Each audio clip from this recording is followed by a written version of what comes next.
It did it again. Mm-hmm. That's what I was trying to say. So I wonder. Just hit play on the intro. It's fine. See you in a second, guys. We'll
Hey, welcome everybody. Sorry for that misfire.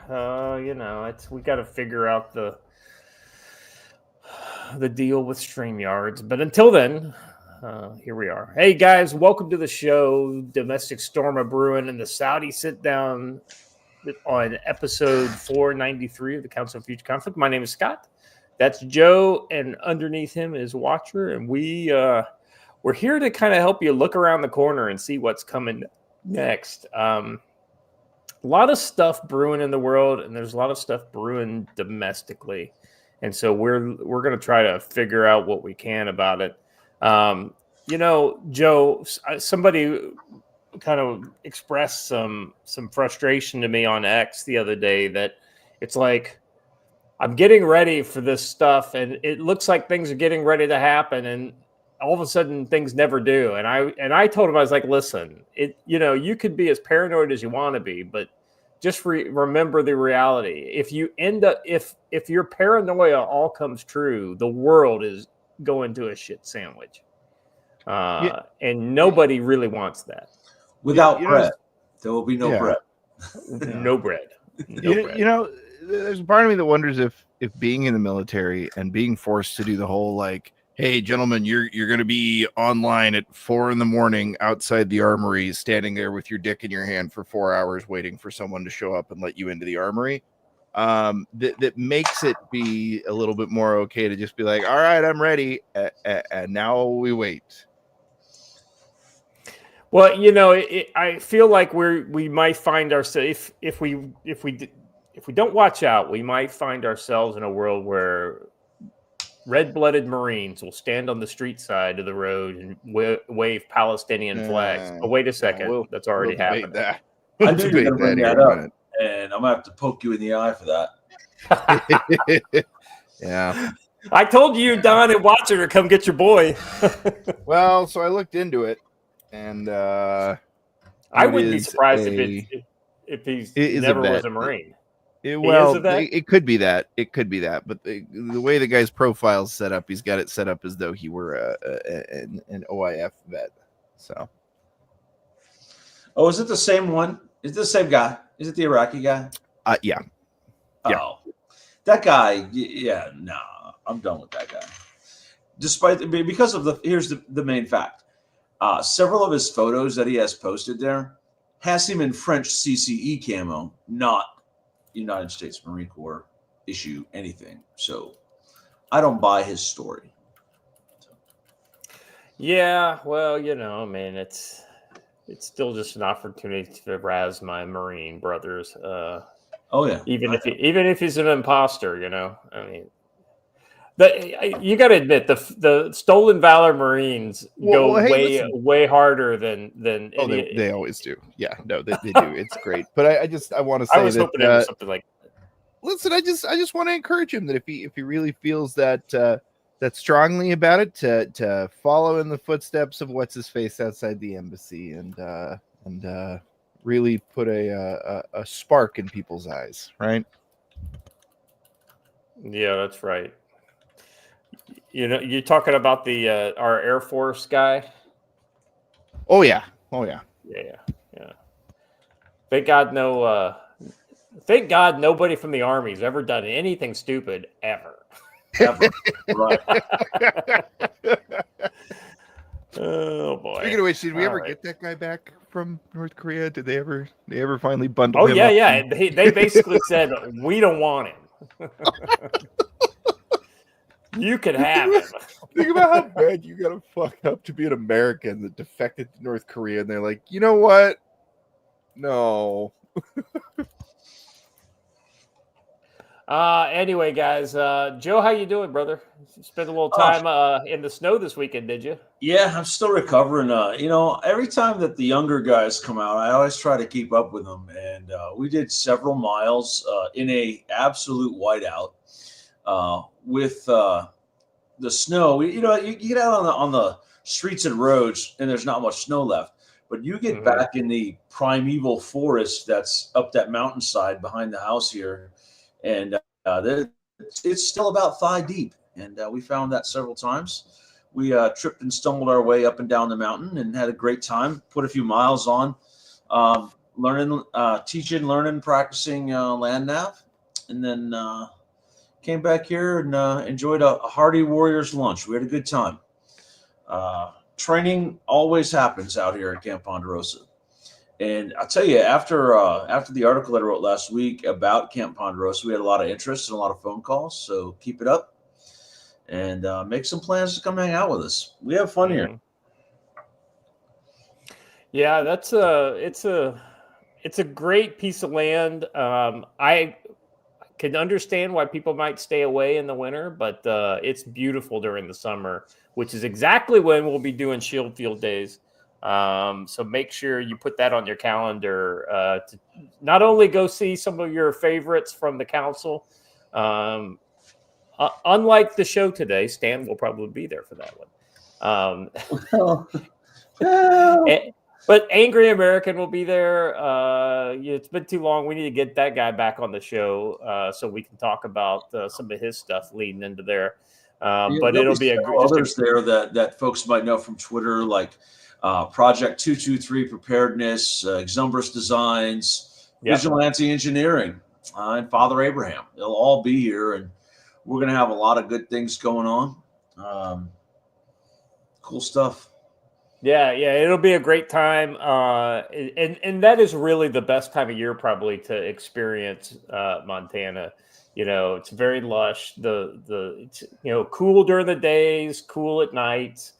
So you're beating the heat a little bit. It's not like going to South Texas.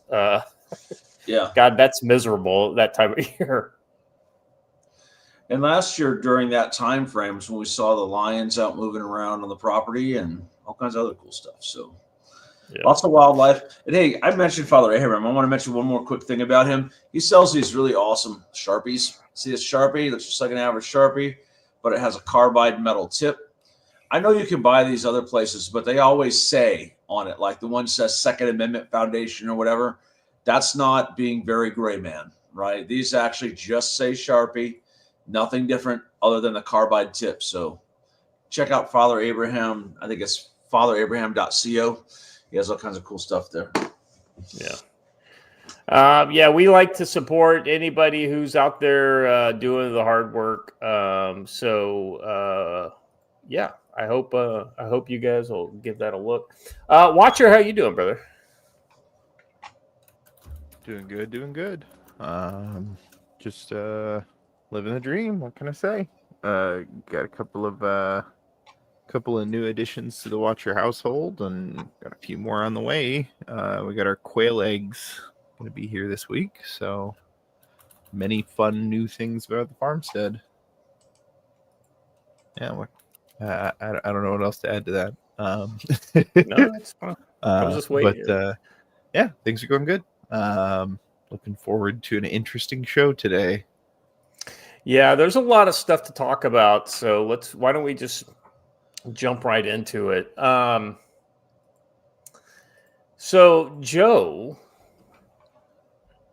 freedom of speech, that's something that's kind of, political speech is important when it comes to liberal democracy, right? That's like one of these presidential elections. It's vital, especially. Well, we don't trust these Eastern Europeans enough to have their freedom of speech, so we're going to take that away from them.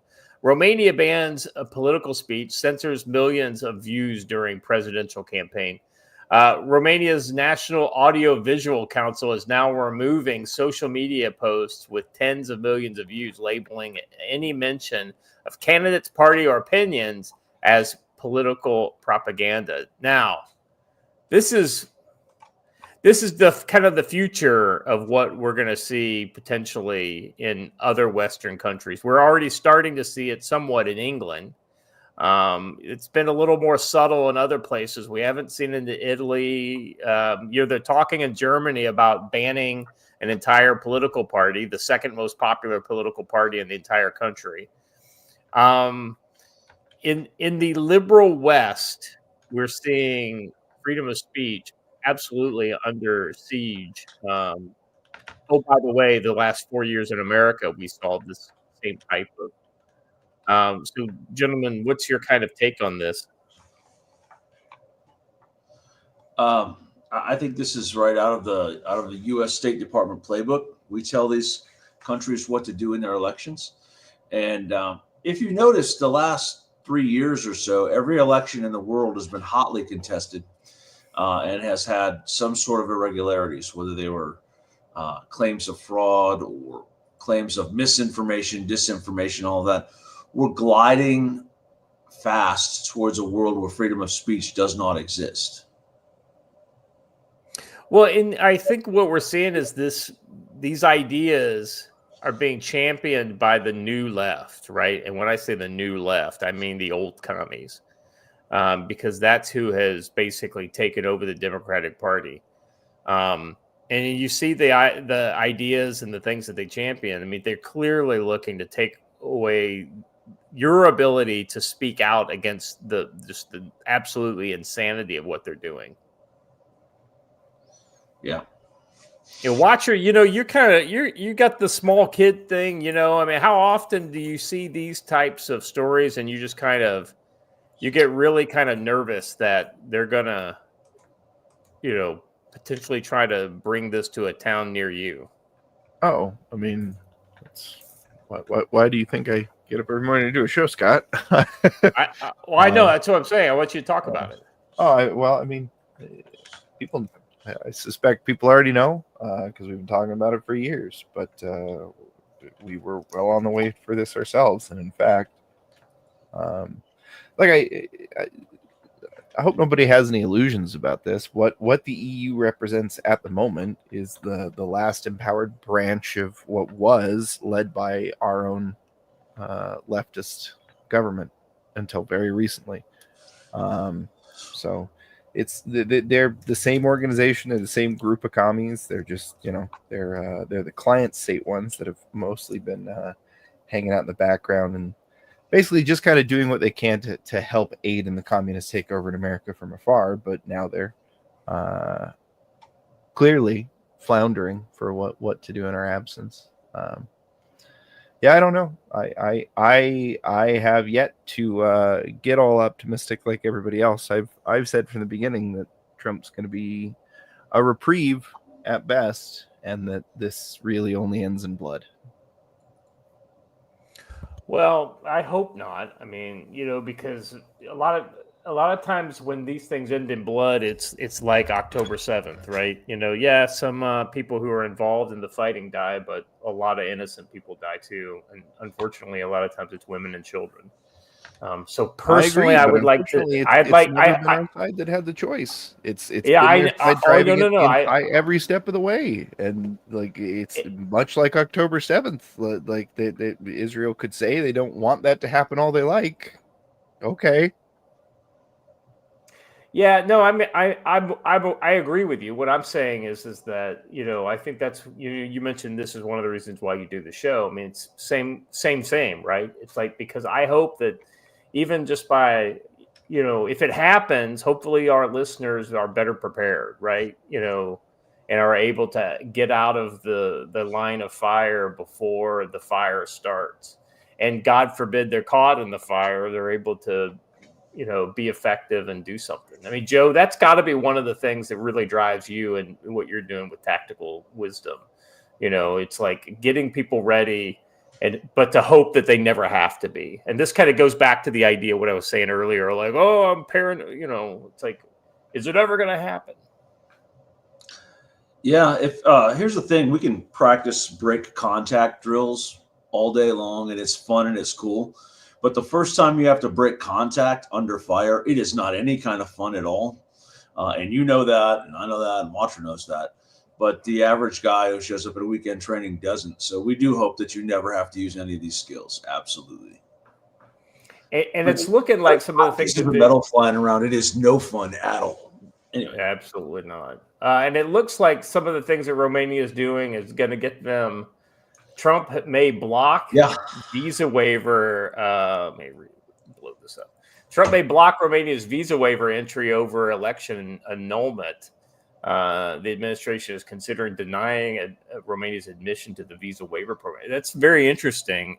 This is exactly what we should be doing. When countries that we're friends with don't do things that we like, this is the kind of action that we should take. Well, this is also an interesting flashpoint because this appears to be the deep state versus the executive here. Because when you look at all of the actions taken on Georgescu's side, it's straight out of Michael McFaul's Color Revolution playbook. And yet the Trump administration is taking action against it. So it makes you really wonder what's going on. So, this is the reason why I think that this kind of reminds me, we talk about visas and things like that. It reminds me about the Trump card. Did you guys hear that they sold 1,000 of them in the first day or so, the first couple days? I guess it was the first day. That's a lot of investment money for the U.S. That's exactly right. But think about it this way, Joe. I mean, can you imagine if you were a business owner in some country, any country, anywhere in the world, you would want to have one of these cards. Yeah, it's a way to get out of where I am and into somewhere new. I would imagine if there was someone similar to Elon Musk still in South Africa, I'd be one of the first people to take advantage of it. Yeah. If you've got the cash, I mean, I totally agree with you. I mean, I think this is generally a net positive for the U.S., right? I mean, does this mean with a couple of exceptions, because there are a lot of millionaires in two particular places that we don't necessarily need more folks from. One is China. And I'm sorry, I didn't say that right. China. And the second one is India. If I'm Raj Patel and I own 37 call centers, I make a good chunk of money, and I might be able to leave and get out of the country that I live in and move there. One of the problems that Americans face in looking at the rest of the world is that we believe that the rest of the world is America, right? People everywhere in the world live in a suburb just like we do. They drive their cars to work or whatever. But the vast majority of people in India live in rural areas with dirt roads and no running water and inconsistent electricity, even the rich folks. They might have electricity at their house and running water at their house, but they live in the same community as everyone else. So if I had an opportunity to leave that, I would. Well, and even if like if I were, say, a Norwegian millionaire, right? And like Norway's a pretty good country to live in, probably, especially if you're Norwegian. Except for the snow.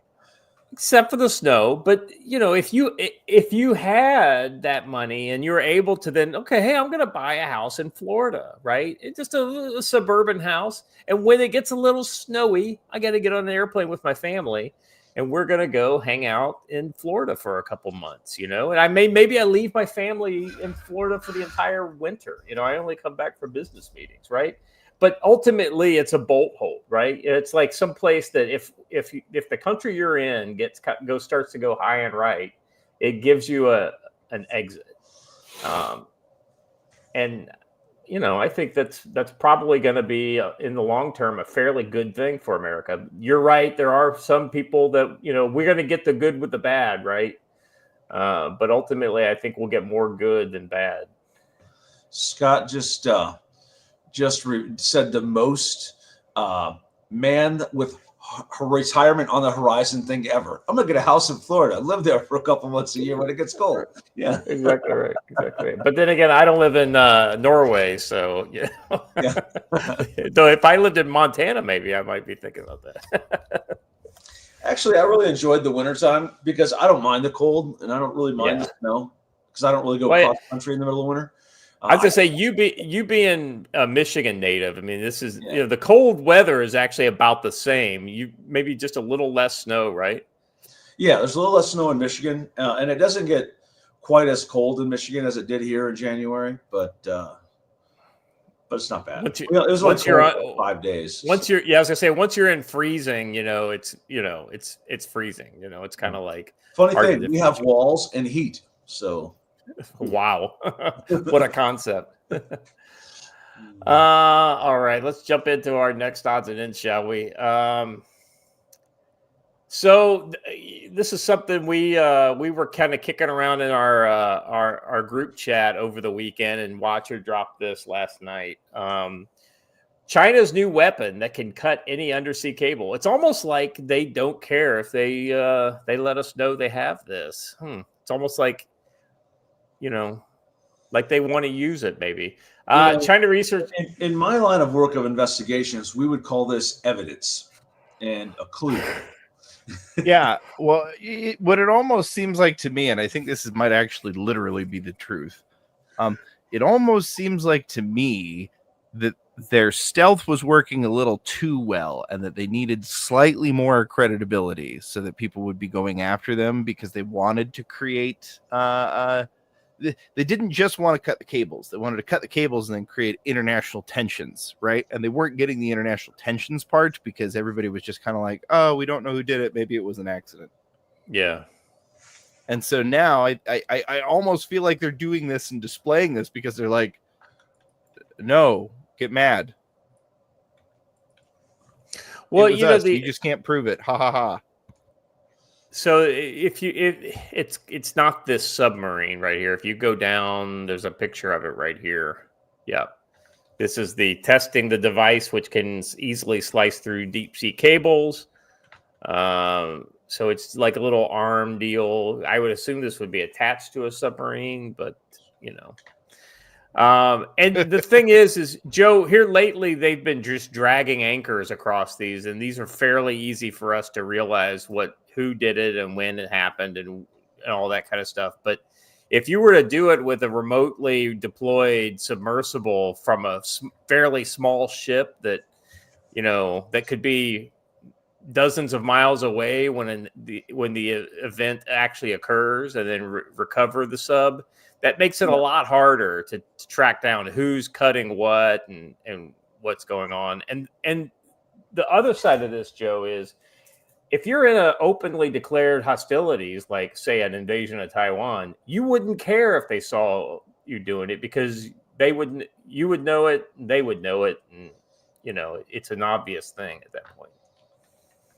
Yeah, the key for them is going to be making it a little bit smaller because right now it's kind of big. It doesn't look to me like it can realistically be deployed from a submerged asset. So it probably they may claim that they can use that with a sub, but you really can't. But it is a good tool. They just need to miniaturize it a little bit. Yeah, it says here the tool can slice armored cables at depths of up to 4,000 meters, which is twice the maximum operational range for existing subsea communications infrastructure. While the cutting tool was developed for civilian salvage and seabed mining, It will raise alarm bells and amidst fears of China and Russia becoming increasingly brazen in their in deploying gray zone tactics to assert their influence and isolate their adversaries. So basically, it's just a diamond-coated grinding wheel, spins at 1,600 RPM. Yeah, it's a waterproofed grinder.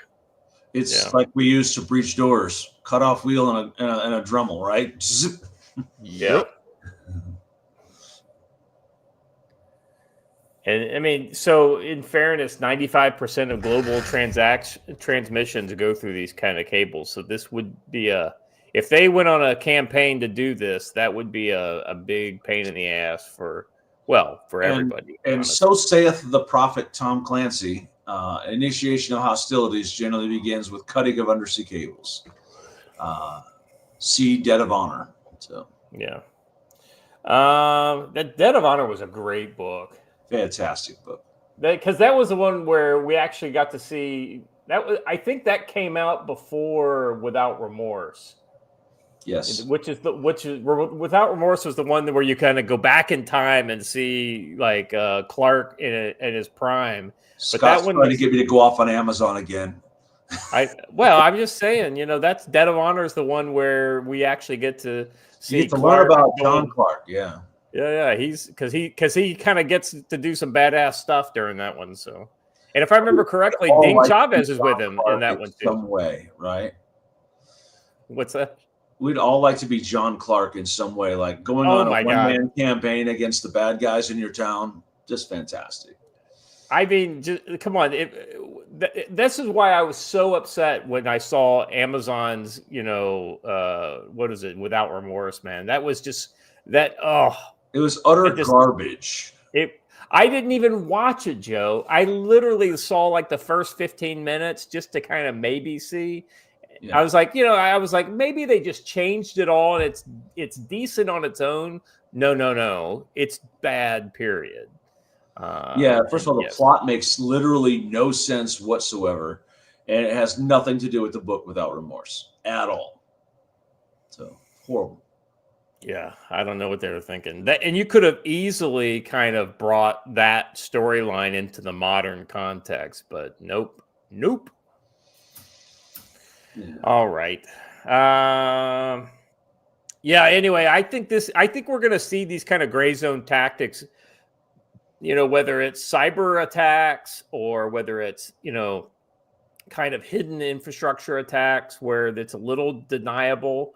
Some of these anchor drags have been, I wouldn't call them exactly deniable, but they don't appear to be completely, it was a malfunction and blah, blah, blah, and all this kind of stuff.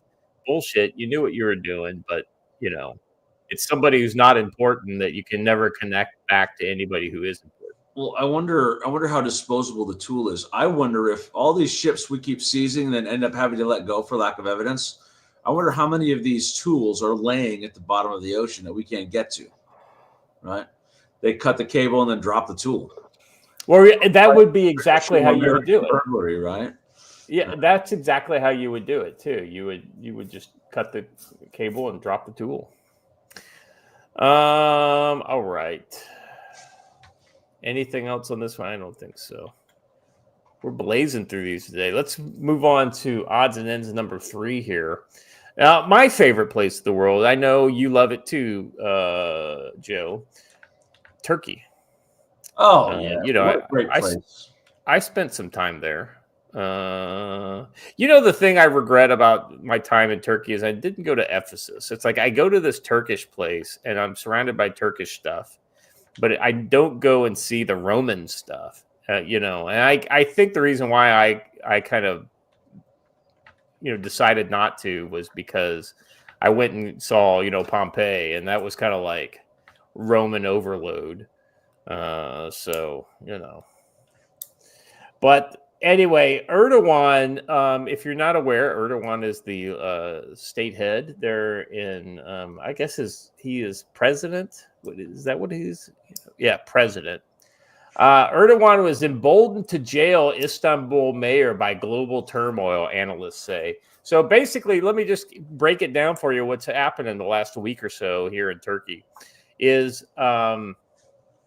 the opposition leader, very popular, I might add, the mayor of Istanbul, is running against him for president. But he decided because, it's what they do in Turkey, that I'm gonna arrest and jail my opponent. And this, of course, sent the university students in uproar.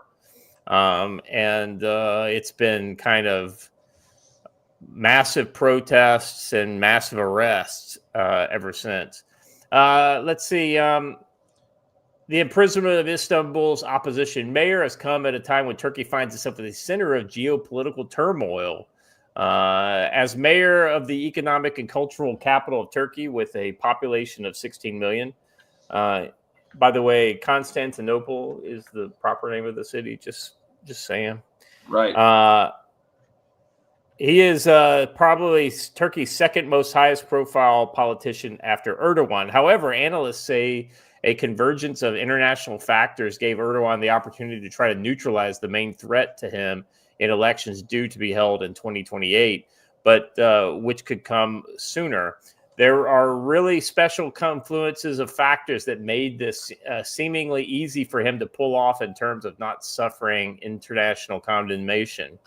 The arrest over corruption and terrorism allegations came as a bombshell last Wednesday, despite recent legal cases against district mayors from his Republican Party, or CHP. The government, however, says that courts are fully independent and denies claims that legal actions against opposition are, completely independent, just like in America. You were seeing those independent courts act pretty regularly here lately, Joe, haven't we? Yes. Don't get me started. Ankara is in a position to offer succor in all these areas. Militarily, Turkey has NATO's second largest army. During the course of the war in Ukraine, Turkey's maintained close ties with both Kiev and Moscow. Turkey has also emboldened by the collapse of the Assad government in neighboring Syria at the hands of the rebels it supported over the course of the war. The rebels now make up the government. It'd be interesting to see if Turkey's going to pull all of their forces out of northern Syria. Of course they won't. Of course they won't do it. I mean, what do you think? What's more likely, Joe? Turkey pulls their forces back and turns that land over to the newly elected or newly appointed or newly seized government of Syria? Or do they just annex it eventually? I believe they'll annex it eventually, although they are allied with the new government that is Al-Qaeda as opposed to ISIS. Right. Yeah, the Al-Qaeda affiliated government there. Sunni versus Shia all the time. Let's see, Turkey's internal politics drove the timing of the arrest. President Donald Trump's isolationist outcome has also strengthened Erdogan's hand. Of course, let's blame Trump, because why not? Everybody else does. I wouldn't necessarily call Trump's policies isolationist. America is not isolationist. Yeah. I see. That's the problem, Joe. Is like, oh, well, he's a fascist, right? Oh, he's an isolationist. Well, he's neither, really. Because it just goes to show that much more about the people who are making these criticisms than it does anything about Trump. Let's see, the Kurdish factor. Another domestic factor in Erdogan's favor was a tentative peace process begun with the Kurdistan's Worker Party, or PKK, which has waged a 40-year insurgency against the Turkish state. Many observers have suggested that the process, at least in part, a bid to co-opt Turkey's pro-Kurdish party into supporting Erdogan's bid for another presidential term, similarly could have served to split the Kurds from the CHP, presenting Erdogan with a divided opposition. Let's see. He is considered the perfect candidate to take on Erdogan, relatively young, from a conservative Sunni background. but with a modern wife hailing from the Black Sea business world that offers nationwide informal connections. You know, the one thing that I noticed, Joe, is if I had to kind of put my finger on the factions in Turkey based on my time there, it was people who want basically a secular modern world versus a more caliphate religious kind of world in Turkey. I think that's literally the divide there.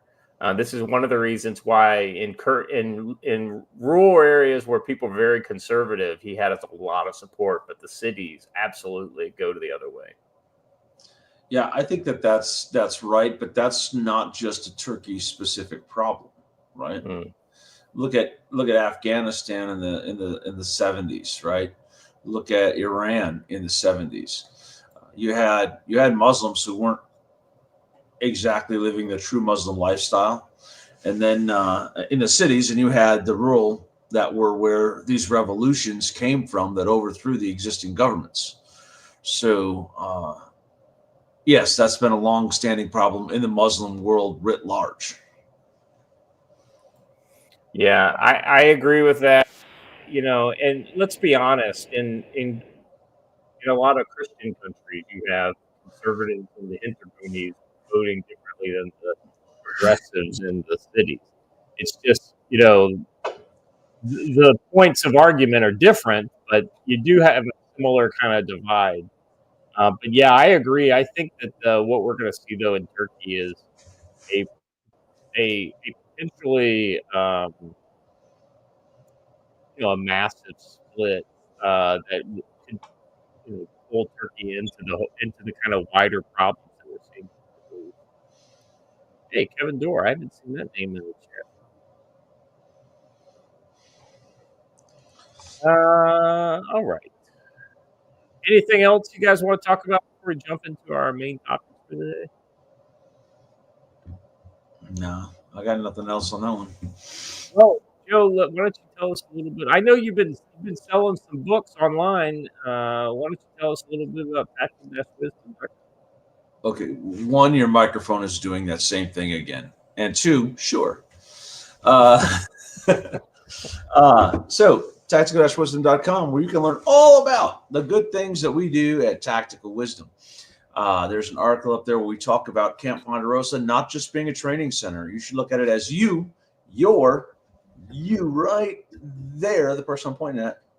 My finger's pointing at you. I'm talking about you as your vacation destination in the Pacific Northwest. We have a lot of things going on here that are not just training related, and I'm fun to come and hang out with. Come spend a weekend or a week out here with us. Good time. I've got some guys coming out this weekend to do some radio stuff just for fun. If I may interrupt real quick, bring the kids. My kids literally have been begging us on a weekly basis. When can we go back to Montana? Since last year. Yeah. When it's not covered in snow. Yeah, exactly right. But you can come on out and hang out. I'm going to be writing an article recapping some of the training we did over the weekend, some of the fun stuff we did. I have an unarmed defense class. So, well, I guess they're not really unarmed. I have self-defense classes coming up next weekend, the 5th and 6th. We're going to do ground combatives and unarmed self-defense on the first day. Then the second day, sticks and knives. So kind of taking you through a full combatives weekend. This weekend, I'm set up as individuals. So if you only want to take one, you only have to take one. So it's pretty cool. I've got some people signed up for that. And then we will be having Fieldcraft the 25th through the 27th of April. I know because last year we ran classes here during that time frame that the snow will all be gone here. So you can come and check that out and take classes and have a good time. And then a couple of weeks after that, we will have the big training week where NC Scout will be out here. We will do a week of training that begins with his RTO course, the basic radioing. SIGINT, where we're flipping it around and using the radios to gather information. We're going to do night fighting this time, where we're actually going to walk out there and use your night vision for the first night for walking and moving, and then the second night for shooting. We're going to zero your lasers to your other optics and actually teach you how to work them together. And then I'm going to run into community security operations for that weekend. How to protect a small community from the roving hordes of zombies that will be out wandering around.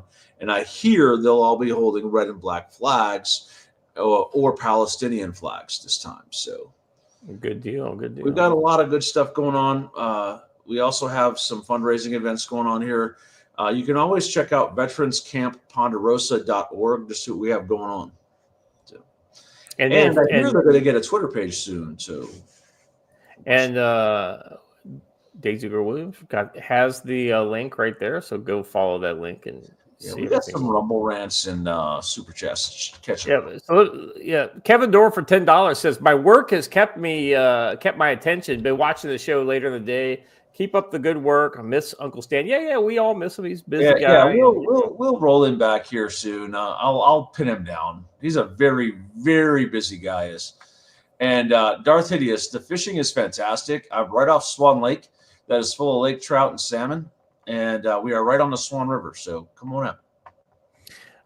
Peter Shays Helicopter Tours for $2 over in Rumble says, this is terrible. I had black SUVs parting the Red Sea for me everywhere I go, and now I'm officially abandoned. I have to sit in traffic now. I'll just point out that they don't actually use black SUVs for surveillance. Anyway, carry on. Anyway. Yeah, by the way, those of you guys mentioning all the archaeological stuff in Turkey in the chat, man, you're not wrong. Göbekli Tepe is one of the places I'd love to go see, but that was very far away from where I was at. And if I couldn't be bothered to go see the Roman ruins that are literally down the road from the place I was staying, how the hell am I going to get to the other side of the country? So, right. I did come very close to traveling more in the Mediterranean, but that was more the European part of the Mediterranean. So I didn't get a chance to do that. There is someone asking Watcher for a Chimkin update. Oh, yeah. Watcher? Oh, the girls are doing great. We were planning on building out the coop and having it ready for the end of the month, but call me crazy, but I started reading into the recommendations around bird flu, and they do say that if at all possible, try and keep the girls indoor until the main migration period is done. So we're just gonna keep them in the garage probably for the next month until the majority of the migratory birds are home. That way we don't have to risk losing a flock to stupidness. Yeah, that makes sense. I mean, it's there's so many ways it can go wrong. It's just you want to. Yeah. Well, it's an easy thing to do. Freaking migrants. Yeah, no joke. And then we got quail. We got quail eggs on the way. We got our incubator after a lot of talk with Don. So yeah, it's pretty cool stuff. Very good. All right. For more updates on X. Guys, we're going to talk about some domestic disturbances we've been noticing. If you saw the thumbnail before you jumped in, that is part of what we were talking about, and we'll get to that here in a second. I want to kind of underpin some of the kind of the looniness that is kind of internalizing inside the heads of leftists. Because that kind of gets like understanding the way they think gets you to where they're taking these coins that advocate for the overthrow of Donald Trump, and not just the peaceful overthrow, the violent overthrow. This is in fact almost never the peaceful overthrow. Weirdly, right. Like even though that is an option, they don't ever seem to. Well, take that in fairness, Donald Trump conducted a peaceful overthrow of the Biden regime last November. That was a peaceful overthrow of them. Well, factual. And he had almost 80 million people help him do it. So. Well, yeah, that's what I'm saying though. Is that there's almost no Democrats who are saying stuff like, "Oh, we'll get them next time at the ballot box." That's not what's being said, though. Yeah, 100%. This has become so absurd. Washington Post comment section explodes after transgender op-ed reminds Democrat why they lost. Um, so, as you may know, Jeff Bezos has been trying to rebrand the Washington Post as a more kind of mainstream, middle of the road, free thinking, smut rag. I don't know, whatever. But and so what they're doing is they're trying to challenge some of the previous, almost exclusively leftist viewpoints, which I think is good. But I'm still distrustful of Jeff Bezos, just because he was part and parcel of that entire machine previously. To wit, a transgender man wrote an op-ed with an absolutely retarded analogy suggesting transgender individuals are like the bad guy at the end of Scooby-Doo that gets unmasked as his true self. The terrible analogy continues. The key word in this revelation is really, the adverb that means what something is in actual fact, as opposed to what it may have been appearing to, or pretending to be. I'm willing to accept the fact that Mr. Withers was not who he had been pretending to be, but in instance really has, as the Scooby-Doo theme song goes, some work to do now. Is Clark Kent really Superman? Is Bob Dylan really Robert Zimmerman? Was Mark Twain really Samuel Clemens? The author, of course, then jumps to the Trump administration's attack on us and insists transgender women are not really men. We are women. I want you to understand the kind of the mindset that we're going up against. We may have different histories than other women, but then every woman has her own history, and the readers have had it. And basically, it goes on to say at the bottom of the article, the comment section was absolutely lit up as leftist WAPO readers make it clear that they're over it. This is exactly why they lost the election. These are these are people who are left of center responding to this absolute pablum.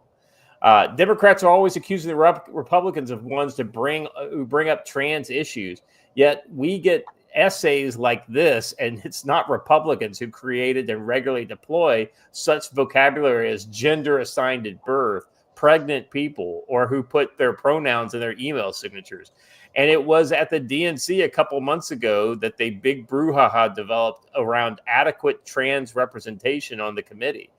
The pendulum went so far on this gender fluidity madness is exactly what it is, that he probably played a role in ushering in the craziness of the Trump, the sequel.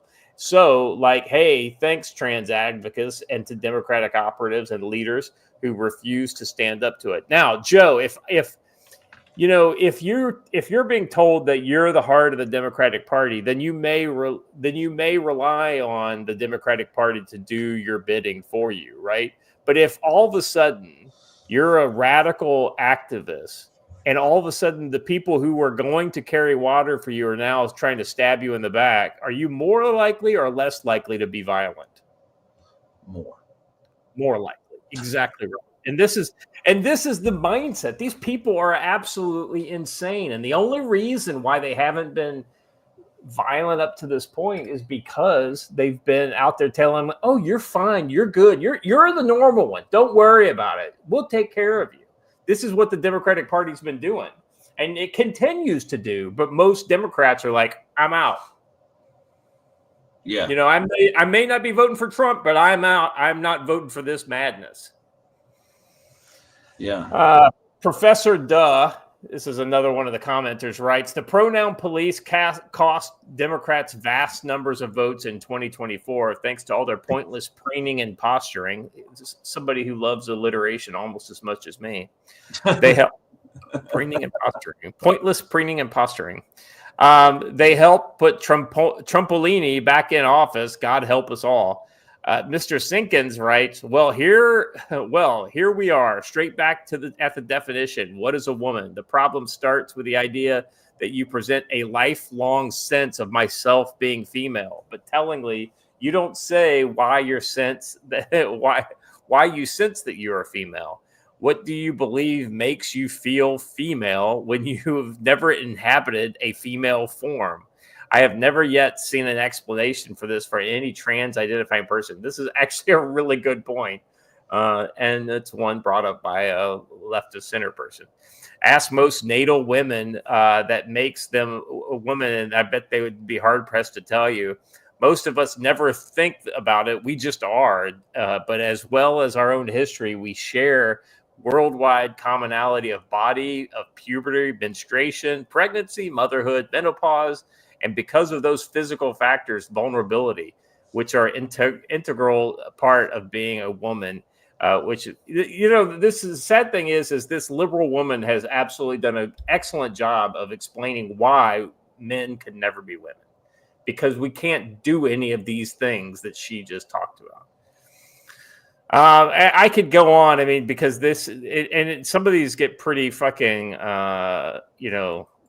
pretty spicy, but I just wanted to kind of just peel back the onion a little bit on the mindset of the people we're going to be talking about, especially in this. I think it's the next story here. Well, you know what's funny is they're forced to celebrate him, but Dylan, whatever his name is, Mulvaney, whatever, he spends his life mocking women. He doesn't actually think he's a woman. When you watch his antics and what he does, he's literally mocking women in the way they are, but they have to celebrate him because he claims to be trans.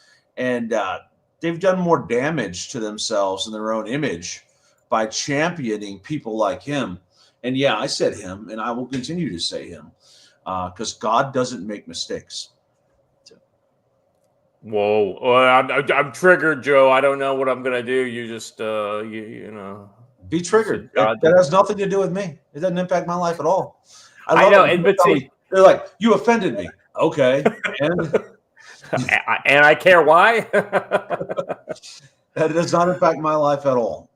All right. Anyway, I just thought that it would just be good for us to look at what exactly the hell they're talking about. So let's move on to this next story, because this is kind of the so what of that last story. Because this is how you get to this point, right? This is a tweet from Liz Collins. Just in, I'm told these disturbing wooden coins were apparently found inside the Governor Tim Walz town hall event inside Rochester Public School today. Bury fascists and 8647, the coins say, in reference to President Trump. By the way, if you don't know what 86 means, it means to get rid of something, to throw it away. It's like a restaurant kind of terminology deal. I don't know what 25 means, though.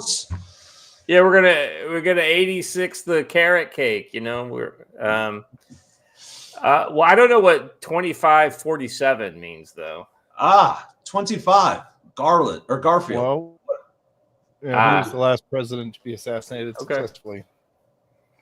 John F. Kennedy. Yeah, no. Why wouldn't they pick Kennedy? Because of the hold on. Well, they could mean the 25th Amendment, but they're actually talking about a president who's William McKinley was the 25th, was assassinated by a self-described anarchist. Okay, so it's the last president to be killed by an anarchist. Maybe that would be a better way to put it. Yeah, see, Squishy Hunter. He's on my brainwave right there. Yeah, I said Garfield. I meant McKinley. Garfield's the one. No, that's Taft. I don't know. Yeah, Garfield was killed by a fucking lunatic who thought that Garfield owed him because he wrote a speech that was performed to like 11 people. It's a crazy story. It's really good though.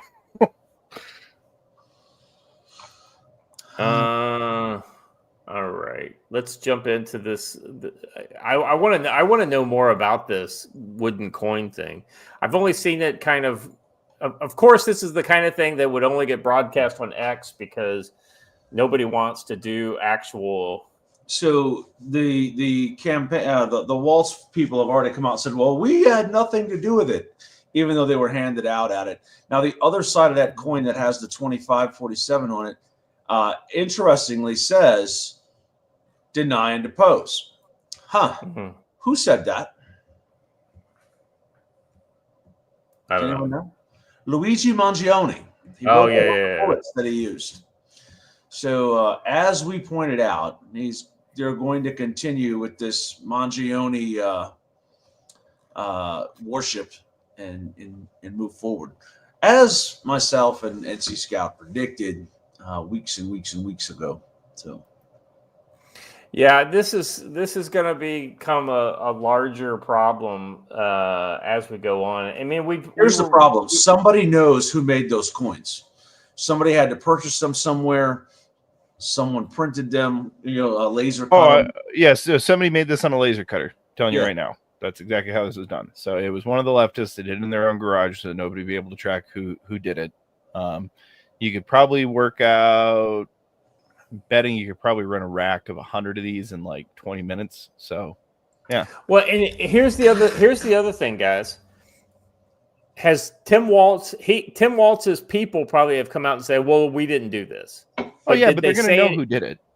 But did they say that, like, oh, not only did we not do this, but we do not condone this sort of rhetoric. We don't condone. No, they haven't said that. And I'll be honest with you, just kind of going through X, I don't see anybody saying that, like, oh, I'm a Democrat and I don't, I may be a Democrat, but I don't stand for this or something like that. I'm not seeing that at all. Well, I mean, no one is saying that. Yeah. I think a lot of those people have already left this last week over them encouraging terrorist attacks. Yeah. Well, I mean, looks like our X stream may have just gone down. Oh, we're trying to fix it now. All right. See what you can do. The other thing too, Joe, is that this ties in directly with the direct action we're seeing going on with the Tesla stores and the Tesla takedowns.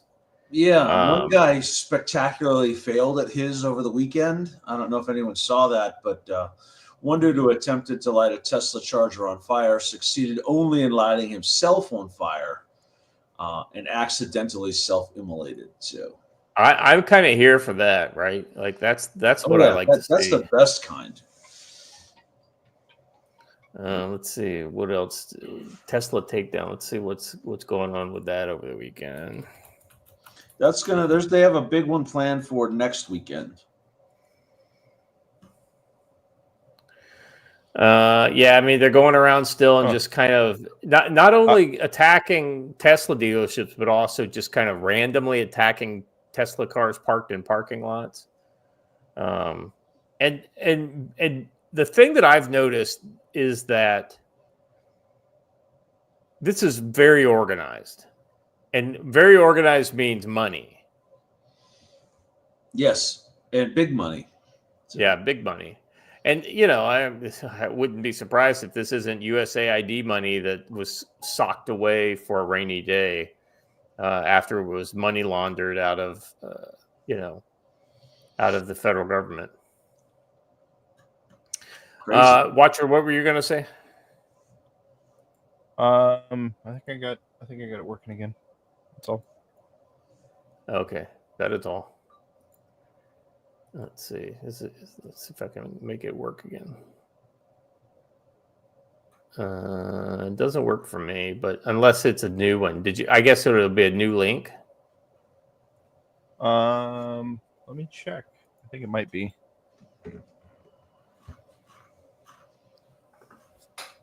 Oh, none of our media is playable. I don't know, but it shows that it's broadcasting correctly on this side. Okay. All right. Well, we'll just keep going, and we'll see how we go from here. All right. Let's jump in. I don't know what just happened, but all my links are now out of order. So give me just a second to fix that. So our next story here. This is one that you brought to my attention, Watcher. Do you want to kind of lead us through this one? Yeah, give me just a second. I don't know what happened, but all my links are now completely discombobulated. So I'm just going to take 2 seconds and pull this story up by itself, and then I'll fix the others in the background. I think you're going to have to do an archive, aren't you?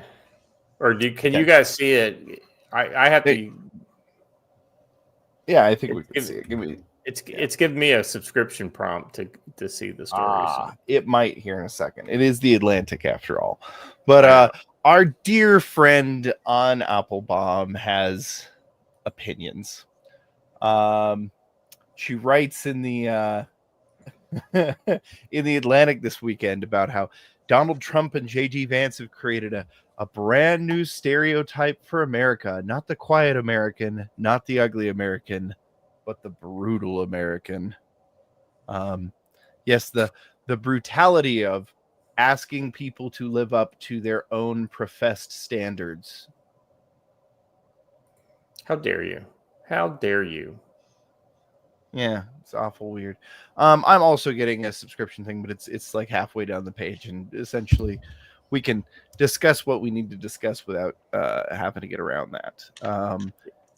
Ann Applebaum, who I'll leave it to you two to fill in the audience about who that fucking horrific individual is. But she's trying to stir up more resentments across the pond, as it were. Joe, you brutal American, you. Brutal. Well, I mean, so if you kind of read into it here, they're talking about the culture and the image that J.D. Vance and Donald Trump are kind of generating in the world. It's not one that is attempting to be flattering at all. But I haven't read the whole thing yet, but I'm opening it right now so we can give it a read. But what I'm getting from this, watcher, and feel free to jump in here, Joe, is that I mean, don't talk me into this anymore. I've already voted for the guy. I can't do anything more to support him. This is this is what I voted for. It is the death of neoconservatism screaming. It says. Go ahead. Well, I was going to say that's more so about foreign policy. I'm just curious what they're coming. Let's see. Just a few minutes. The behavior of. About. Oh, I don't know. I haven't read it yet. I mean, I'm going to read it here. In just a few minutes, the behavior of Donald Trump and J.D. Vance created a brand new stereotype for America, not the quiet American, not the ugly American, but the brutal American. Whatever illusions Europeans had about the Americans, whatever images lingered from old American movies, the good guys win, the bad guys lose. And honor defeats treachery. Those are shattered. Whatever fond memories remain of the smiling GIs who marched into European. I don't know how many smiling GIs marched into European cities. I know there were a lot of guys with guns who were pissed off and ready to go home that went into European cities. In speeches of JFK and Ronald Reagan that made the Berlin Wall. Yeah, those were speeches of their times. We had an existential threat staring down at us from the other side of the Fulda Gap. We don't have that now. Quite apart, their politics are rude. They are cruel. They're berated and mistrusted and guests on camera. No. After that guy fucking called them out, like in front of everybody. You don't do that. You don't come to the most powerful country in the world and try to call out the president and the vice president right there in their home. Now, Joe, if I came to your house and I disrespected you, I mean, you would go off in front of everybody, right? And like your entire family could be sitting there and you would still go off if somebody tried to do that to you in your own home. Why is it surprising that they do that? They defend America in the Oval Office. I think it's ridiculous. And I think that it's just, I think that the dude is so used to getting his own way that it's just the way that he is. And he can't believe that people will bow to his will. He's gotten everything he's wanted up until this point from everyone except Vladimir Putin. So to him, anyone who doesn't give him what he wants is the same thing as Vladimir Putin. I don't think we should be bending over backwards, and I don't think we should be bowing to international pressure just because everyone else is doing it. This is the classic, if all your friends jumped off of a bridge, would you do it too? thing. Yeah. What it says here is referring to the Trump speech to Congress. He says America would get Greenland, which is part of Denmark, a sign that he intends to run roughshod over the allies too. These are not the actions of old Hollywood good guys, but of the bad guys. I mean, it's all silly. And what they're trying to do is paint Donald Trump as the worst person ever, as some sort of a new Hitler who wants to take over new territory and wants to upset the apple cart on our democracy. Again, a phrase coined by Stalin. And you just want to paint him as someone who should be 86 or 25 or whatever they're calling it, whatever the cool kids say, because they want a violent deposition of him. They want him deposed. Yeah, and so here's the other thing too. This is where this guy is drinking the Kool-Aid, and let me. This paragraph here should make this clear. Europeans could also see that an alternate reality is directly and profoundly shaped by Russian propaganda. Okay, so he goes back to Russian propaganda, but what they don't want to do is actually look at any of the facts that bring these ideas to light. It says here, I don't know whether American president absorbs Russian narratives online from proxies or from Putin himself. Either way, he has thoroughly adapted the Russian view of the world, as has Vance. This is not new. Back in 2016, at the height of the election campaign, Trump frequently repeated false stories launched. Now here's the thing. These weren't false stories launched by Sputnik. These are false stories that Sputnik News picked up because it served Russia's agenda, right? Now, are they false? I don't know. Let's dive into it and let's determine for ourselves what we think might be false. First one is that declaring that Hillary Clinton and Obama founded ISIS. Okay, did they found ISIS? No, but Obama's CIA absolutely supported ISIS. 100%. That is absolutely proven. Yes. No. It's alleged, right? It's alleged. At the time, Trump also imitated Russian talk about Clinton starting World War III, another Russian meme. I mean, Hillary Clinton said that she wanted to go to war with Russia. She said that back before, being a Ukraine NAFO bro was a thing. Yes. And that's not just a Hillary Clinton thing. It's a complete elites thing. But yes. He produced a new version of that in the Oval Office on Friday. You're gambling with World War III. You're gambling with World War III. Well, Zelensky is gambling with World War III when he does these stupid Absolutely. things. Especially when Zelensky asks for nuclear weapons and deep strike capability into Russia. He is gambling. And European troops, and tries to get these European leaders to say, oh, yeah, why not? Why don't we just go ahead and fight in Ukraine? What could happen? By the way, it's not just Zelensky and Hillary Clinton that want World War III. There's the British, it is the French, it is almost all of the EU, because they think that they're going to get U.S. backing in that. Let's see. In reality, the Russians have said nothing publicly about leaving Ukraine territory or stopping the war. In reality, they've spent the past decade building a cult of cruelty. Now they have exported the cult not just to Europe, but also to Africa, but to Washington too. This administration abruptly canceled billions of dollars of food aid and healthcare programs for the poorest people on the planet. A vicious act. That's vicious, Joe. Those people deserve our money. American taxpayers have no right to that money. It belongs to those poor people. Their use of terrorists as a random punishment. Not for enemies, but for allies, seems not just brutal, but inexplicable. All right, I can't read any more of this. Oh, thank God. That's the end of it, pretty much. Joe, talk me off the ledge here. These people are just how are they still even a thing? Here's the biggest problem. Morons. Here's the biggest problem, that anyone with critical thinking skills know that this is BS. But random PNW guy nails it.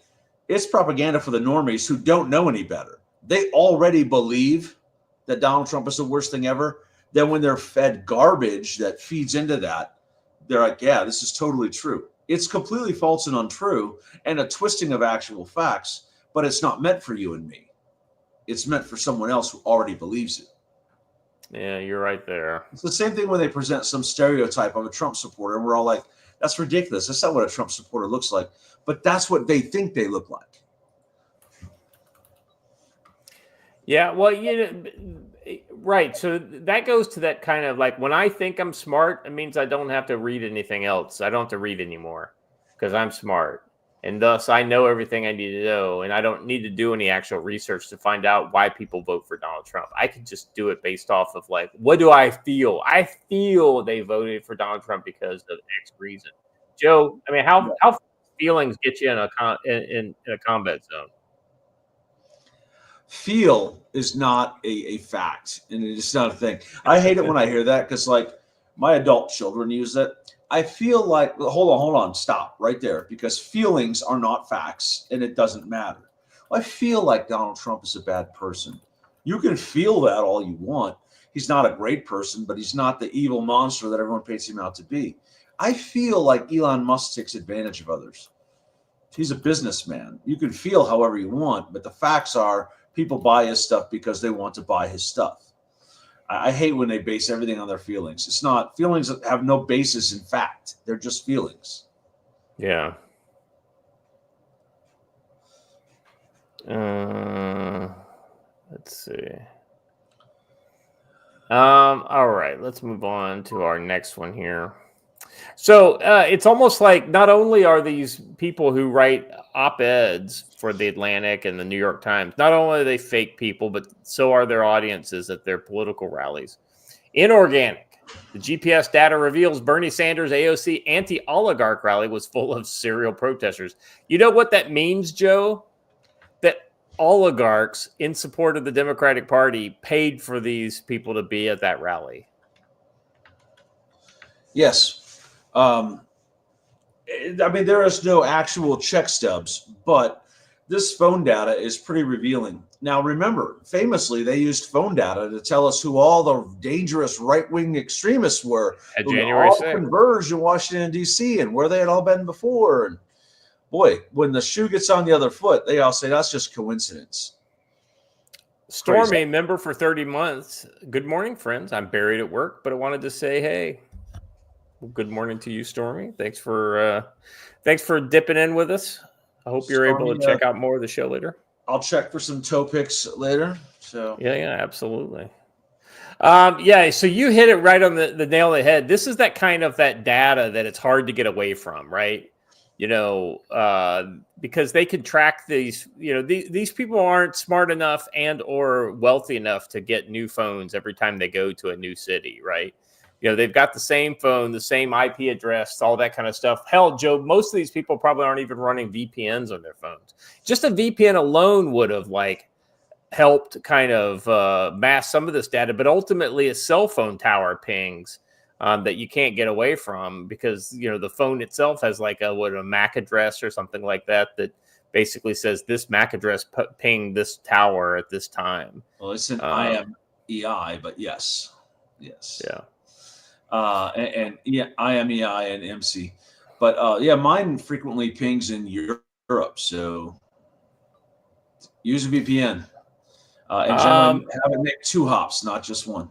So yeah, the Democratic Party launched a full-scale propaganda blitz in a desperate attempt to sway public opinion as its favorability ratings plunged to record lows. True to form, the party of leftist radicals prefers to blend reality, relying on a rent-a-protester, or in this case, inorganic crowds, to create a false perception of popularity, and that's exactly what unfolded on Friday in Denver. Drone footage shows a large crowd of the U.S. Senator Bernie Sanders spoke at the Denver Civic Center. The outspoken socialist wrote on X, 34,000 people out in Denver, largest political rally there since 2008. Good Lord, Joe. I mean, Trump pulled those numbers in small towns.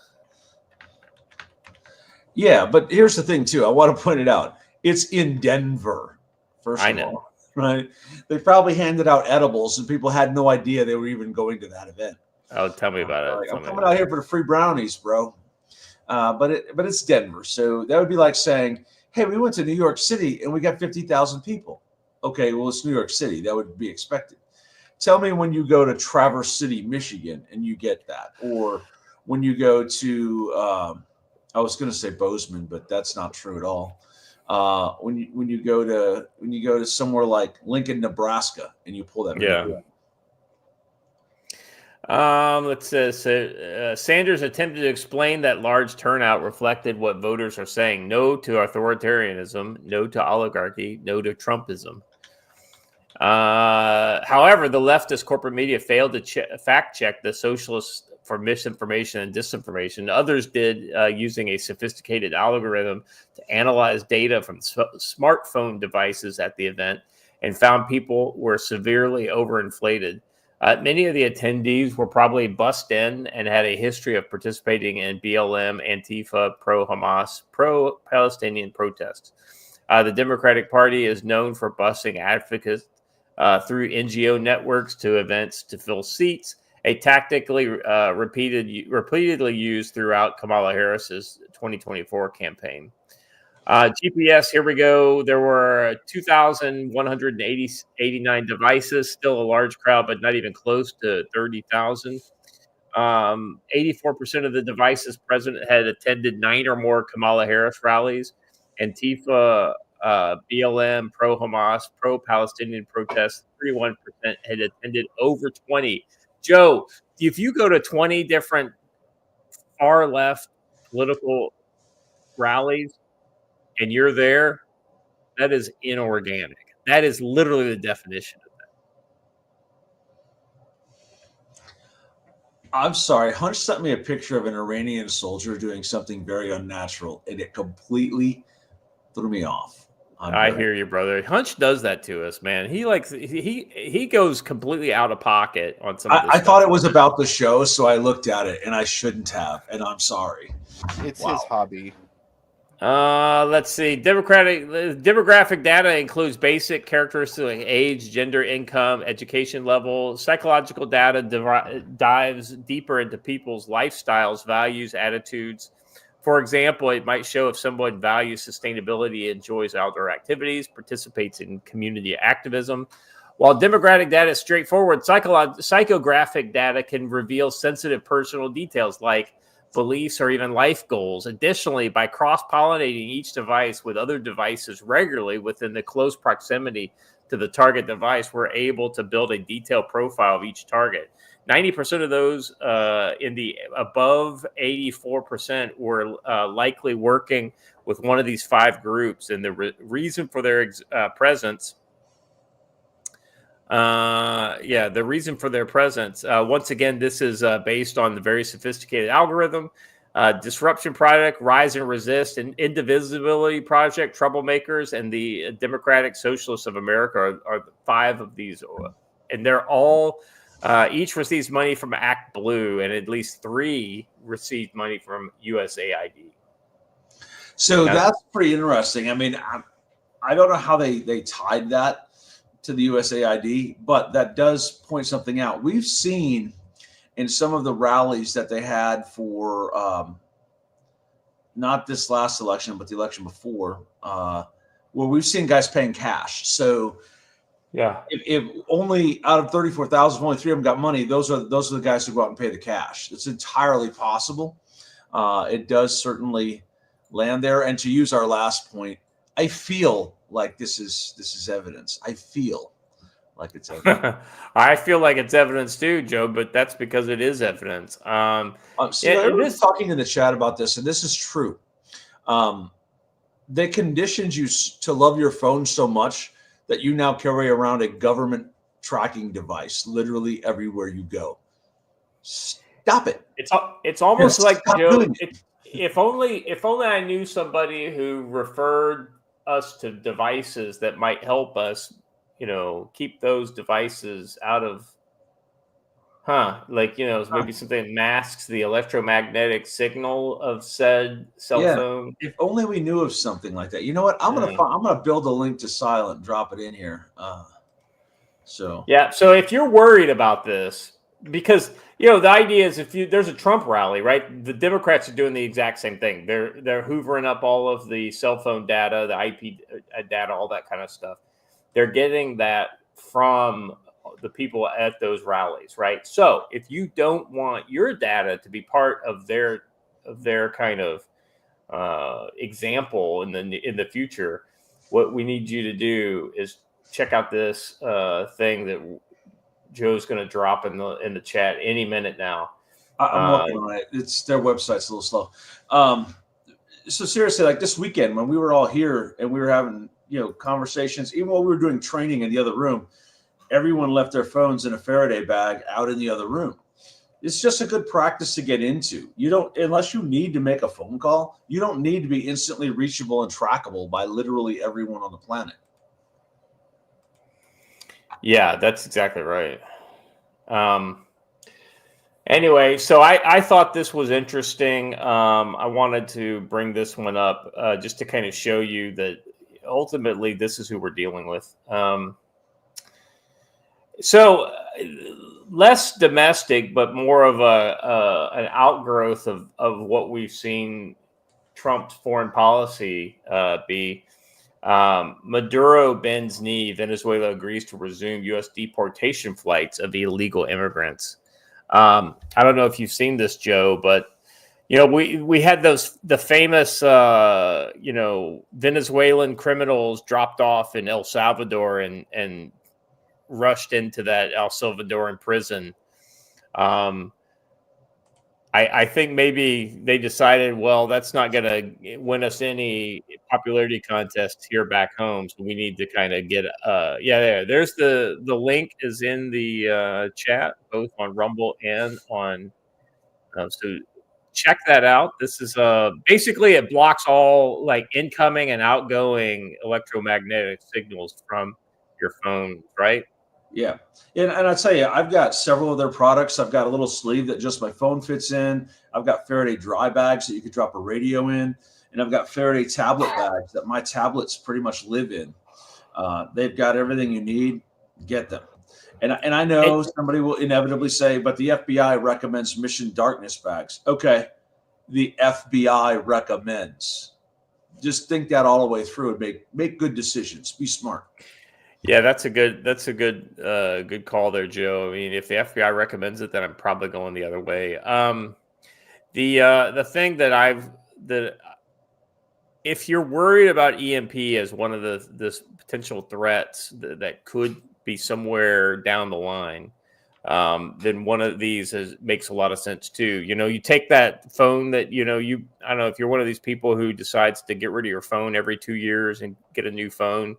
Take that 2-year-old phone and chuck it in one of these bags, right? Take some Baofeng radios, chuck it in the bag. Maybe take an iPad or something like that. You can get bigger bags if you want to put more stuff in it, like a laptop or something like this. But this would absolutely give you a fighting chance for your electronic devices to survive an EMP event. I would also look at storing it in a rigid container, specifically one that has a metal exterior. Ammo so cans kind of work great. Ammo cans work great, but if you're storing something bigger than what would fit in an ammo can. Well, no, I there are ammo cans and there are ammo cans. That's true. That's true. Yeah, 81 millimeter ones here. I've got some Mark 19 ones. There aren't too many laptops that won't fit in the Mark 19 one. Yeah, that Mark 19 one, I kind of forgot about that one. It's been a while since I've seen a Mark 19 ammo can. And then we had 25 Mike ammo cans for the Bradleys that were pretty fucking big too. So anyway, those work great. But I think if I remember correctly, Joe, you got to modify them because of the gaskets. You got to make sure that. Yeah, you have to put some aluminum foil over that in order to make sure that actually makes solid EMF contact, right? Yeah. Anyway, that ammo can plus a Faraday bag will definitely help do you right. All right, let me jump in to the next story here. So Maduro has bent the knee. In Venezuela, Maduro announced that a deal had been reached in a televised address on Saturday, i.e., he bent the knee. Tomorrow, thanks to the government's perseverance, we'll resume flights to continue rescuing and freeing migrants from prisons in the United States. I love that. He's playing it up for all it's worth. He basically got bent over, and he's trying to make people think that he got something out of it. Venezuela Parliament's president and chief negotiator with the United States, Jorge Rodriguez, said in a statement on social media, "We have agreed with the U.S. to resume the repatriation of Venezuelan migrants with an initial flight tomorrow. This will prevent illegal immigrants who have Venezuelan nationals from being deported to detention centers in El Salvador." I told you that had something to do with it. As well as guarantee the return of our compatriots to the nation with the safeguard of their human rights. So basically, they're saying we want Tren de Aragua back. Migrating isn't a crime, and we won't rest until everybody. Now, this is ironic, Joe. He actually used the correct terminology. They were migrants. They were never refugees. They were always migrants. If you were correct if you called them economic, migrants, but ultimately they were illegal, so it didn't matter. The Epoch Times has contacted the White House for more comment. U.S. Secretary of State Marco Rubio threatened on March 18th further sanctions after Maduro on March 8th suspended taking repatriation flights in return in response to the U.S. Treasury Department's withdrawal of Chevron's license to participate in Venezuelan oil. Well, that's pretty. That's pretty There's big. an interesting comment up there. We won't rest until everyone who wants to return is back, and we rescue our kidnapped brothers in El Salvador. Oh, yeah. That's interesting. So he's basically saying there that that they're vouching for the people that we put in that prison. Essentially, it would be very easy for them, Joe, to not do that and just to kind of like, they're criminals, no big deal. But they're trying to score every point they can because they know they've lost.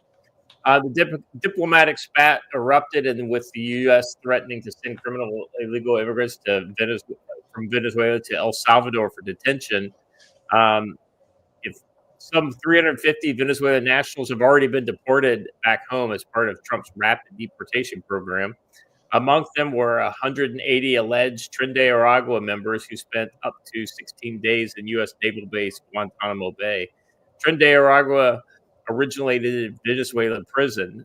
Members have accompanied an exodus of millions of economic migrants and political refugees from Venezuela seeking better conditions after the nation's democracy and economy came undone last decade. In February, President Donald Trump had already designated Tren de Aragua alongside the transnational organization Mara Salvatrucha MS-13 and several drug cartels as terrorist organizations. I think this is interesting that I am actually surprised Venezuela did this. Now, I get it. Pulling the Chevron license from, so Chevron's not sinking any more money into Venezuela oil projects. I know that's the reason why they did it, but this still kind of surprises me, Joe. Yeah, it is kind of surprising. We have to highlight BKO Coaches his thing because I can't unlearn it now. Highlight his chat over there. Yeah, I can't unlearn that. Trendy arugula. Yeah, I'm with you there. It's a crazy situation, and there's a lot of saber rattling in the South, but the Chevron thing is really an important piece. They've always been part of the American oil industry, and we continually write ourselves vouchers to let Chevron sell oil here. But we finally completely withdrew that. Maybe that'll get them. Maybe that'll get them back to the table, get them back on board, and trying to prevent this from happening. I don't know. Yeah, I don't know either. I mean, I don't know if they're playing a game or if they're just kind of, trying to get the best deal they can. Watcher, we should probably end at the end of the show with that video you just shared with us. But anyway, carry on. It is a doozy. I love it when the right things happen to bad people, Scott. I love it. Oh, yeah. I think I've seen this. Yeah. Hunch brought up something in the chat that I had to we were remiss earlier. We were mentioning all the people who are coming to Shield Field Days. I skipped right over the most famous not a YouTuber that there is. Mexican Iron Man will be out here, hopefully with Mexican Iron Kid. So that'll be awesome, man. I mean, it's just so great to see people from the chat coming together in the real world, because it is, man. We definitely have a more kind of real people kind of chat. I got it. All chats are full of real people, but they're real people that tend to hang out and continue to stay in the chat. Yeah, ours comes together in a lot of things. Like Bionic Bee's down there. She's been to an event or two. So many people in the chat, Rick and Jace Up and all the others. Hunch probably been to the most, but everyone coming together and actually spending time together in the real world is important. And I'm going to get a little sappy for everyone here. We have one person to thank for all of that, and it's Scott. Scott brought this whole thing together. He's really been driving all these things. So thank you, Scott. I try, man. I don't get right often, but man, when I do get it right, it generally works out pretty well. Like my ADHD, you do a pretty good job of keeping this on track. I try. All right, let's jump into our next topic for the day. We're going to look at, because Russia and Ukraine, right? That's what really got our start here. Favorite topic.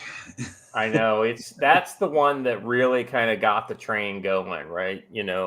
That's what allowed us to go on, with Legal Mindset and a bunch of other people's channel to talk, because in our circles we became the people who knew what was going on in Ukraine. And so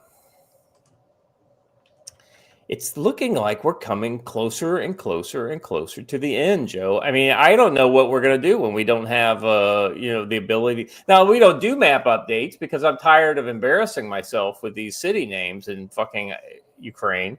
But if we wanted to do a map update, I could have done a map update today, because we've got some action down in Kherson. We got some action up in Donbass, Mykolaiv.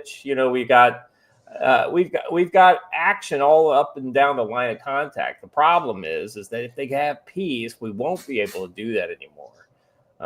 When they invade Iran, you'll get a whole nother country full of opportunities, but you're a little bit better at the Arabic names because you've got some experience in that area. I've been in that neighborhood a little longer, that's for sure. I'll be honest with you, Joe. Russian names are easier than Ukrainian names. Yeah, Ukrainian is like a New Yorker who's lived in Jersey for a while. You can't understand a word they say. Yeah. So Mike Waltz reveals topics of U.S.-Russia meeting as it kicks off in Riyadh. So if you aren't tracking, there are peace talks going on in Riyadh right now.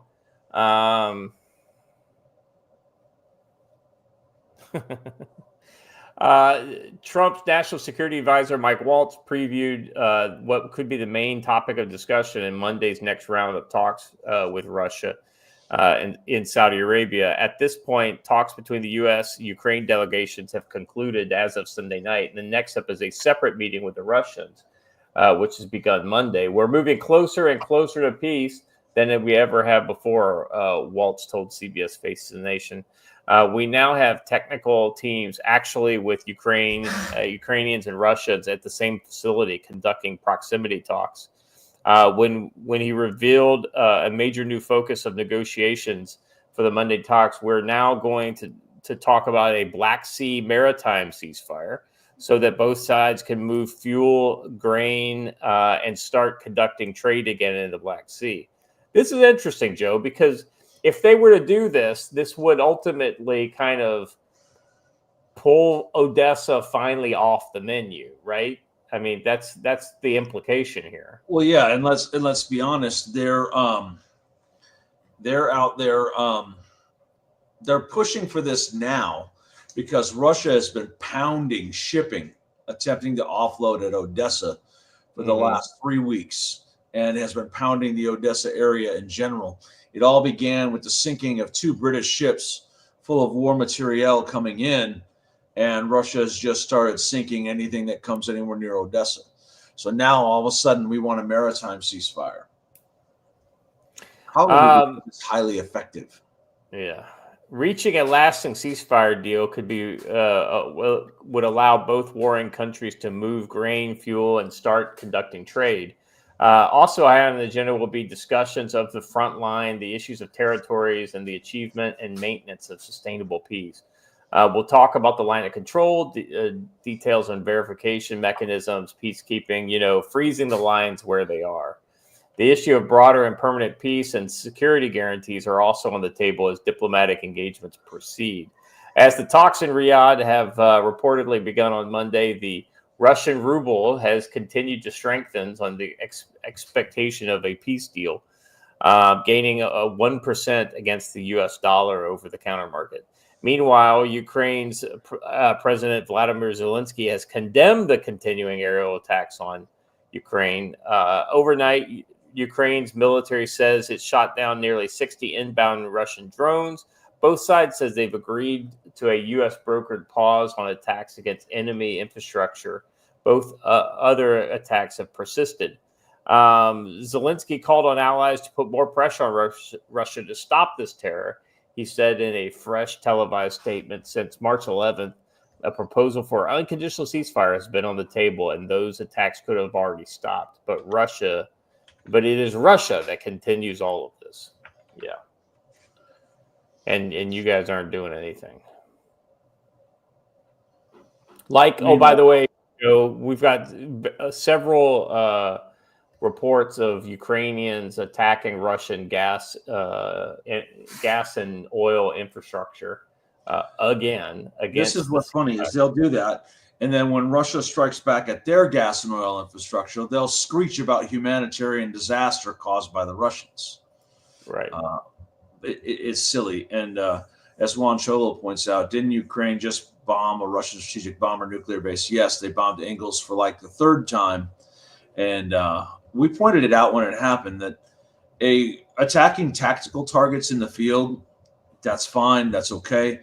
When you start attacking strategic assets that Russia considers vital for its national survival, you do run the risk of escalation. And attacking this would be like attacking Mountain Home, right? Or Whiteman, or one of our other big strategic bomber bases. Yeah. Yeah, that's a good point. Watcher, you got any thoughts on this?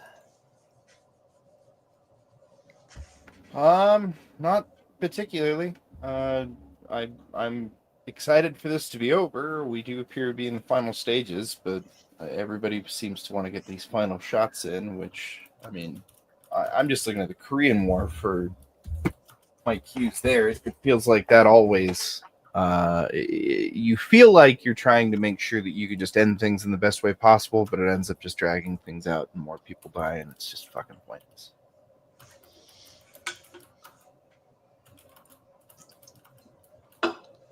Yeah, I mean, this is just turning into one of those kind of forever wars is what I think they wanted. Europe wanted this to turn into. They wanted a forever war. But I think the Biden administration wanted that too. Hopefully that's not what we'll see here. All right. One of the things, in this whole, the Europeans have realized that they don't have the ass to handle a conflict like this, Joe. And so, we've heard talk about this, EU idea of some sort of a security force. Now, this is always very modest in the old days, but it sounds like the idea of a European army is actually building steam again. And this story says, is the EU's new army the final nail in the EU coffin? True. I mean, I think, because here's the thing, Joe. Without the U.S. underwriting them, if they have to build their military to replace the U.S. if we potentially leave, where does that money come from? It comes from their social programs. Exactly. But hold on. Before we move on past the title, can we just say, what army?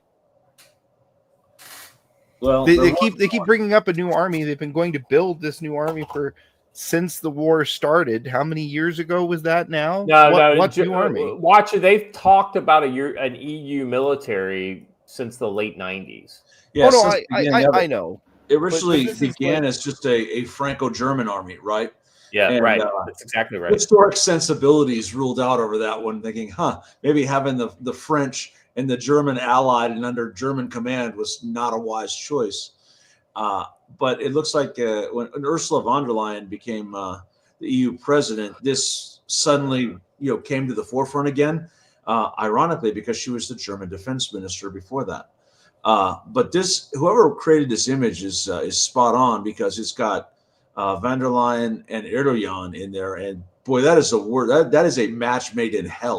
But even better, scroll down just a little more so you can see the bottom half of the image. Oh yeah, let's put V on there. All right, let me read a little bit of this, because it's interesting, because they chalk this up not just the economic stuff, but to maybe some social issues.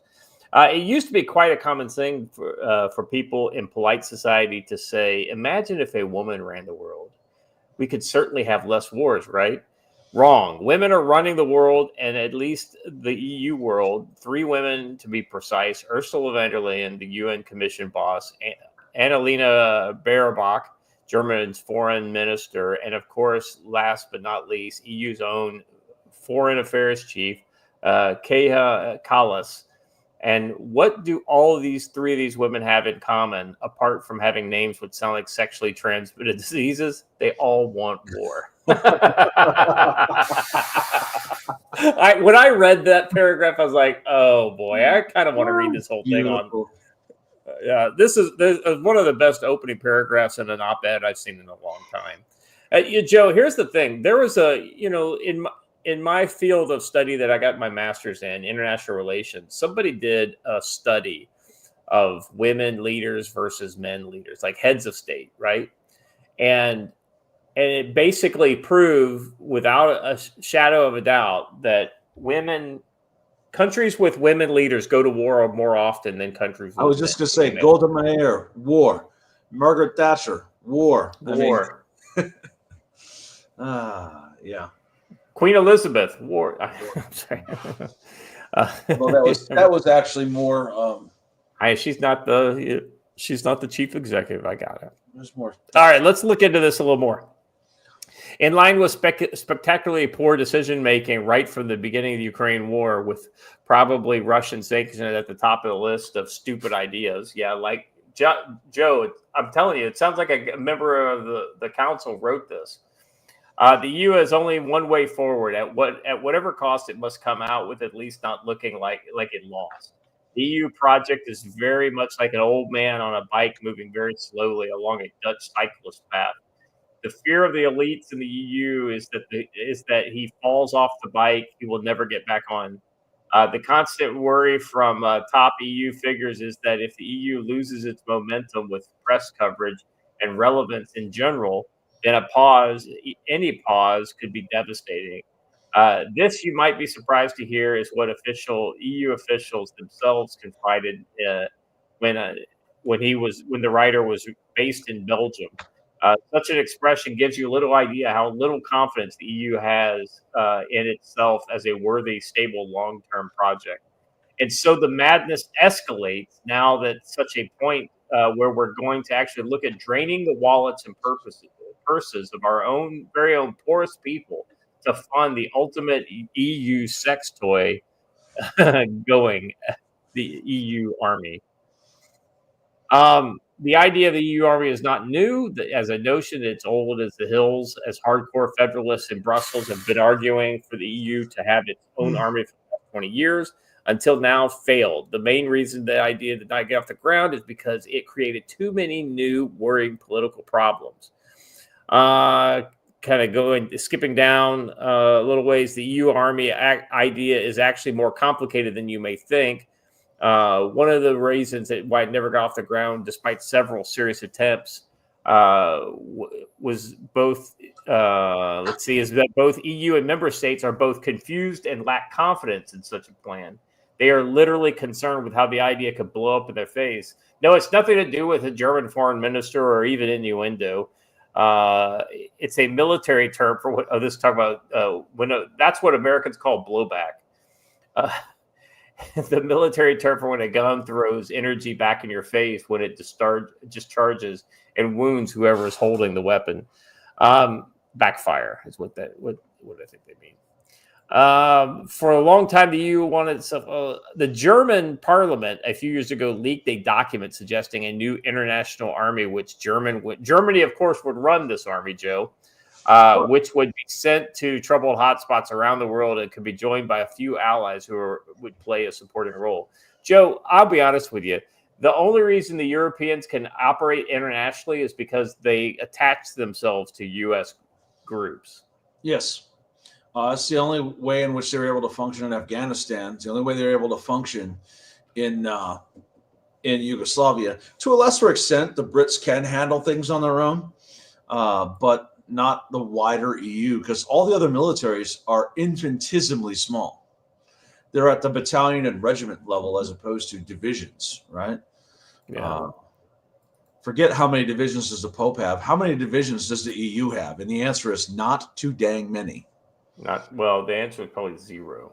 I don't know of any country. Maybe Poland has divisions. I guess Germany has divisions, but that doesn't mean they can deploy divisions. They can't field an entire division at any one time. So let's say the problem is twofold. One, a good number of Germans would be very unhappy about and believe that Germany should never be allowed to return to its former power of the 1930s. It's almost like they're scared. I don't want to get back to what I used to be like, because I was a bad guy back then, and if I stay weak, then I'll still be a good guy. You show Germans matching outfits and they get giddy, right? I know, right? Probably a bad idea. Secondly, under such a setup, the EU would suffer considerably, as it would throw a spotlight on its own weakness and underline how ineffective Brussels is.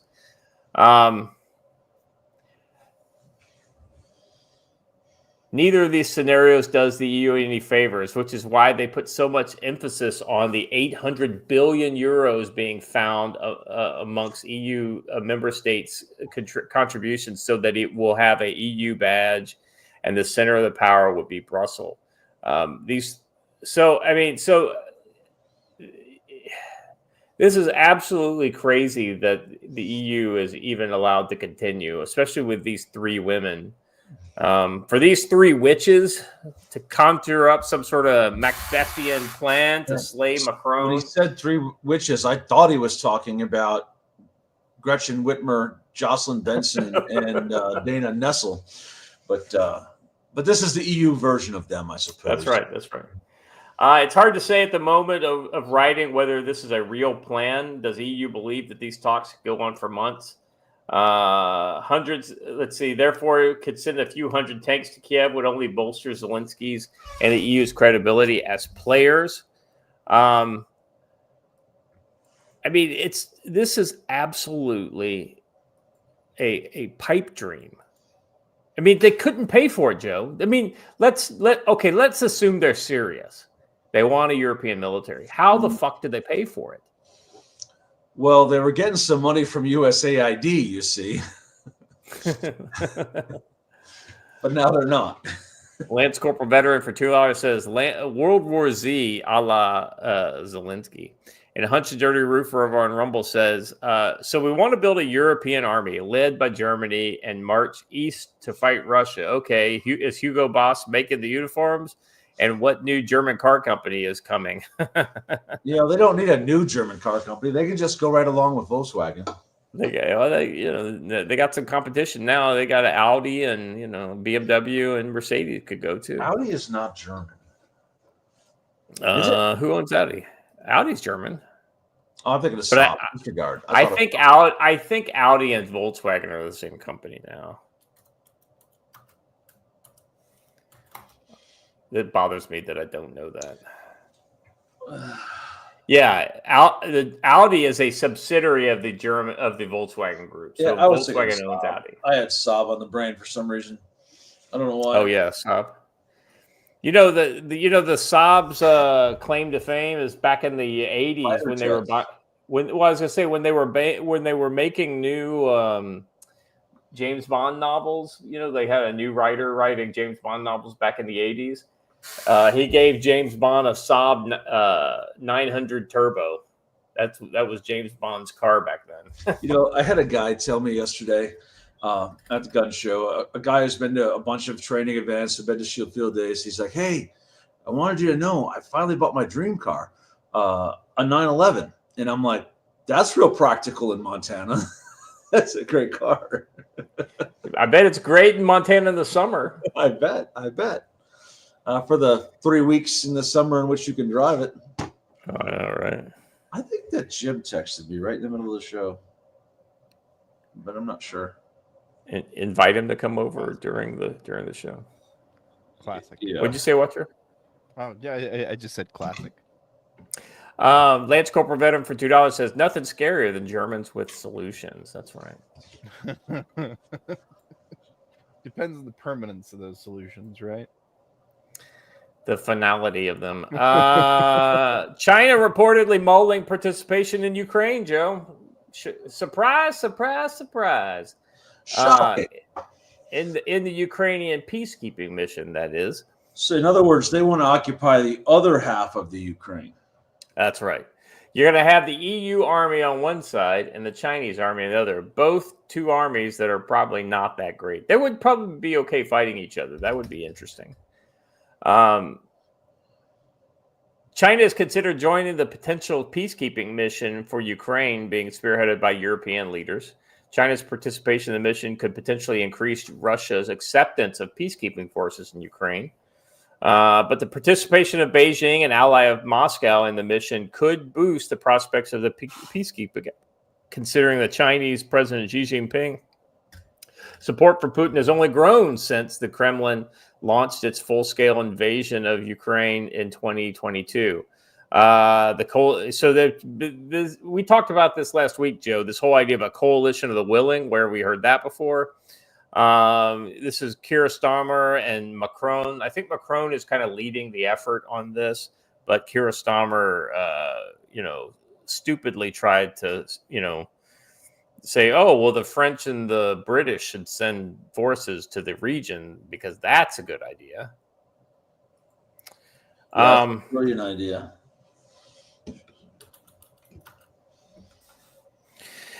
For a bonus, I'm looking for the link on this.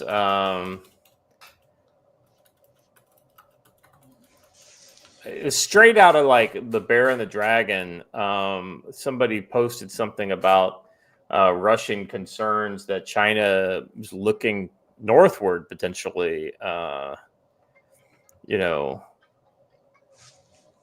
Oh, yeah. Here it is.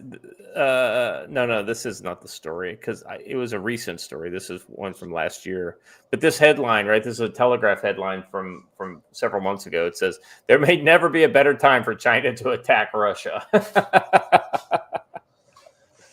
I don't think that that's entirely true. The vast majority of the Russian military machine is still in Russia, and most of that is in the East. So, and I think that Russia never would have made a westward attack without looking to the East first. They've had an institutional paranoia about China since they fought a couple of border wars with them in the 60s, and they're going to completely remain that way. I don't know. I mean, I'm not saying that it couldn't happen, but I think that this what we're seeing between China and Russia here is a temporary. It is a kind of an alliance of convenience, if you will. Yeah. I think that if China does go into Ukraine, it would be entirely with Russian assent and voluntary knowledge, right? Like there's a pre-planned destiny to divide up that country. Like and they're going to be able to. And that's the other thing too is, I think that we can make whatever deal we want with Ukraine about their resources, but ultimately the Russian side of the line is where the most of the resources are, and China is going to get first dibs on that. Yeah. Yes. Guys, that's all I got. Any final thoughts, Joe? No, I think that continuing to watch that play out, we'll have to see how the peace talks go. And I don't know that the Zelenskys of the world will agree to that, given the fact that they're fighting North Koreans, which in the eyes of the rest of us, that means fighting Chinese, right? It is essentially an extension of the Chinese. I would watch for some more conflict in the Middle East with Gaza.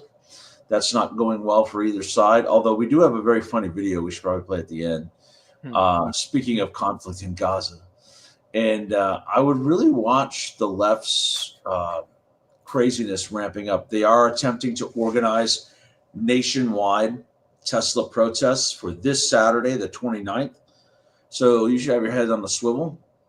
If you're a guy like me or someone who has tendencies and thoughts the same way I am, I might even take the step of going and hanging out at Tesla that day. Let's just see what happens. Doesn't hurt to make a few drive-by passes, does it? Could be interesting. Yeah. Could be interesting.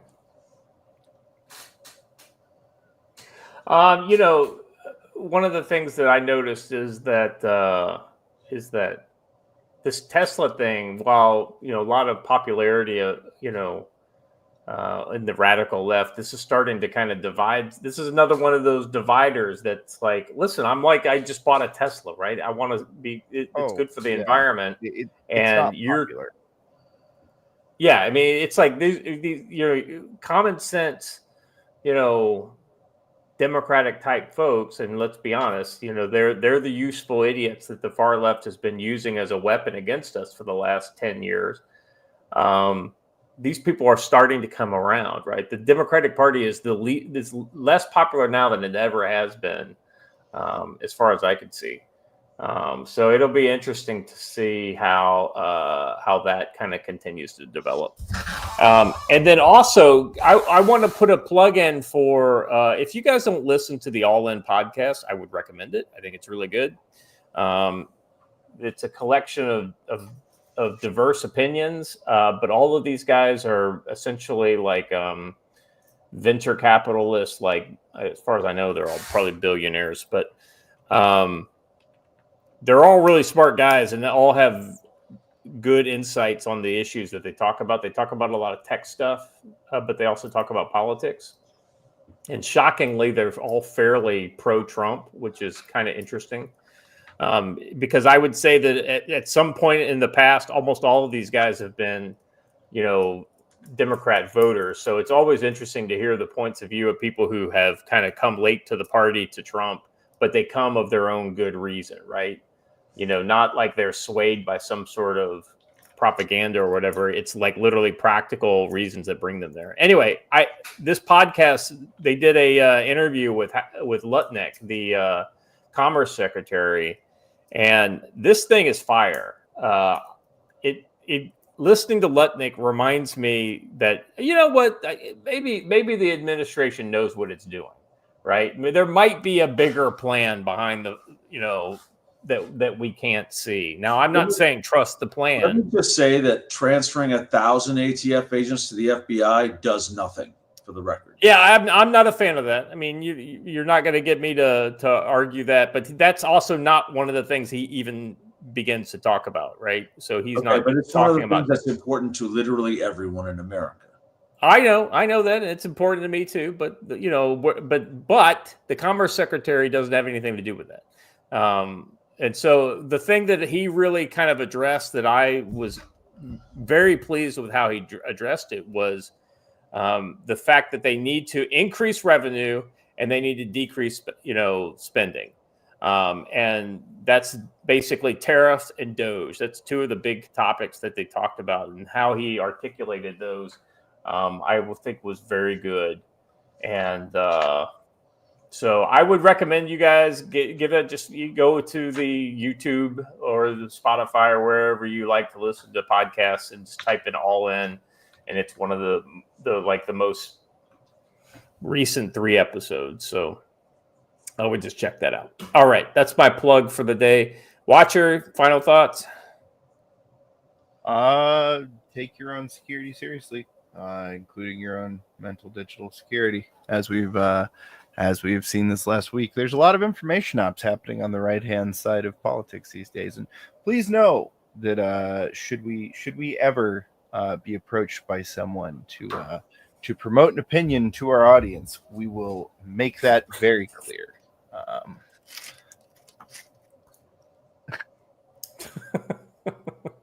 Yeah, well. It is what it is. See, Forging Freedom says, I second the All In podcast. All right. Hey, Watcher, was there a video you wanted to show? Oh, yeah. I mean, it's just mildly entertaining.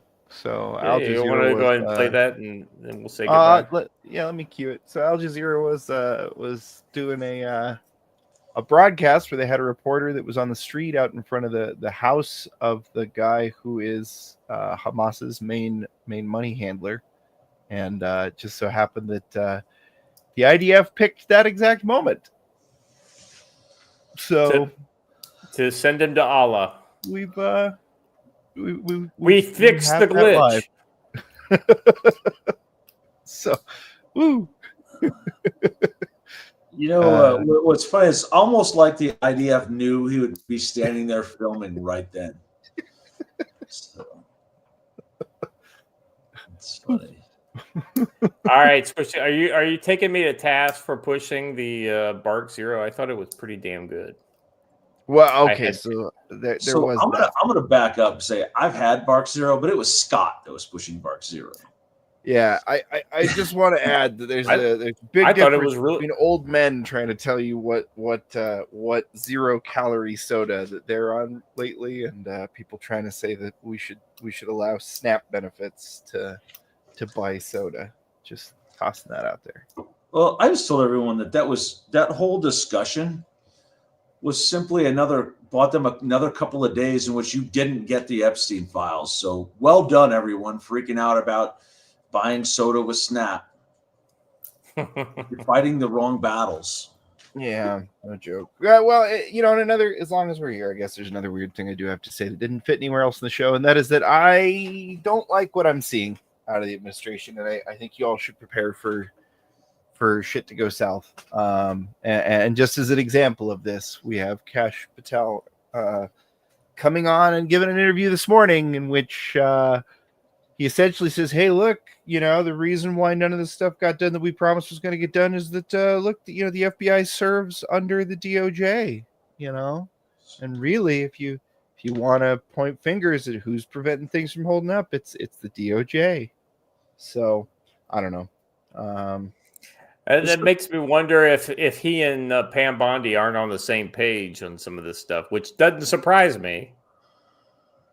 Well, anytime I see blame shifting, that there is someone who will pay us to tweet. I'm like, that's a thing? Who pays people to tweet? How do I get on that list? Right.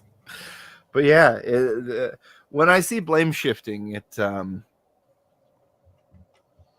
big red flag. Infighting amongst people who were just selected and put into their own positions to work as a team, now trying to blame each other when shit's not going correctly. I don't Doesn't bode well. We shall see. I mean, I'd rather be under this a dysfunctional Trump administration any day of the week than under a functional Biden one, because you know where the functional Biden one's going to take you, straight to fucking hell. Oh, of course. All right, guys, that's all I got for today. Thank you very much for being here, chat. You are the best chat ever. So I want to say thank you to you. Make sure you are subscribing to our channel, both on YouTube, Rumble, and we're also on X Live. Like this video. Let us know that it's something you dig, and tell your friends about it. Let them know that you get good information over here. If you're not able to watch us live, that's great. A lot of you guys kind of hit me up from time to time, let me know, hey, sorry I haven't been in the chat, whatever. But I'm still watching the show on repeat later in the day. So I appreciate you guys, no matter how you watch it. So thank you. If you guys have, I just wanted to say, if there's ever anything you guys want to hear us talk about that we're not talking about, there's a lot of different ways you can get a hold of us. Just the easiest, probably just to kind of tag us on X is a good way to do that. Or we also have a fan DM group that the fans put together that we don't control. But probably any number of folks here in the chat could put you in contact with the folks to get in there if you want to do that. It's a pretty active little community, and I have a great time watching it. And I probably every day I get at least one story idea from that fan chat. So if you're in the fan chat and you're one of the people sharing stories, keep it up, because I appreciate it. All right, that's all I got. Thank you all for being here, and as always, stay safe.